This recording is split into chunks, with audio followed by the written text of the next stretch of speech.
Chemical imbalance यानी neurotransmitters का उल्टा पुल्टा हो जाना।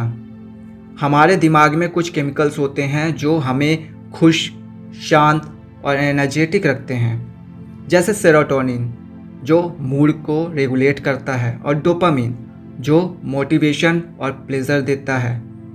रिसर्च कहती है जिन लोगों में ये केमिकल्स का बैलेंस बिगड़ जाता है उनमें डिप्रेशन और सुसाइडल थॉट्स आने के चांसेस बढ़ जाते हैं। दिमाग का फील गुड सिस्टम फेल हो जाता है।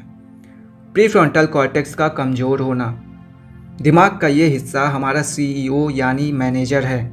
ये सोच विचार करने, फैसले लेने, रिस्क को समझने आदि का काम करता है। न्यूरोसाइंस स्टडीज़ से पता चला है कि जिन लोगों में ये सोच आती है उनका प्रीफ्रंटल कॉर्टेक्स थोड़ा कमज़ोर या अंडर एक्टिव हो जाता है, इसलिए वो लॉजिकल सोच नहीं पाते, वो सिर्फ इमोशनल पेन महसूस करते हैं। एमिगडेला का ज़्यादा एक्टिव होना, ये दिमाग का अलार्म सिस्टम है। जब ये ज़्यादा एक्टिव हो जाता है तो हमें ज़्यादा डर, गुस्सा और एंजाइटी महसूस होती है। इसकी एक्टिविटी बढ़ने से भी नेगेटिव थॉट्स आते हैं। मतलब क्या हुआ? मतलब ये कि जब कोई इतना दर्द महसूस करता है तो उसके दिमाग की केमिस्ट्री और स्ट्रक्चर दोनों में चेंजेस आने लगते हैं। ये एक बायोलॉजिकल रियलिटी है, ना कि कोई नाकामी। द विशियस साइकिल यानी सॉफ्टवेयर और हार्डवेयर की मिलकर खराबी।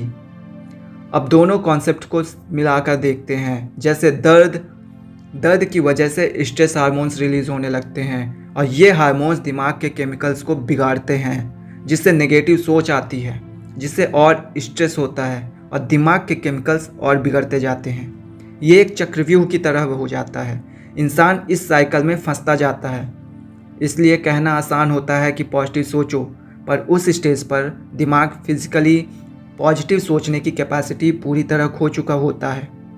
होप की बात, कनेक्शन और ट्रीटमेंट पर दोस्तों सबसे इम्पॉर्टेंट बात है, ये टेम्परेरी है। ये कोई परमानेंट स्टेट नहीं है। ये हालत बदल सकती है। पहला, कनेक्शन यानी जोड़, यानी किसी से बात करना, अपने मन की बात कह देना।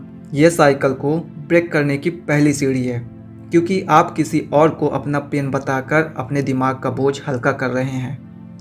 दूसरा, थेरेपी यानी मनोवैज्ञानिक इलाज। एक थेरेपिस्ट आपको वो टूल्स देता है जिससे आप अपने दिमाग के सोच के टनल को अच्छे से हैंडल कर पाते हैं और उससे बाहर निकल जाते हैं। वो आपकी सोच को फिर से वाइड करना सिखाता है। मेडिकेशन यानी दवाइयाँ, ये डायरेक्टली दिमाग के केमिकल इम्बैलेंस को ठीक करने में मदद करता है।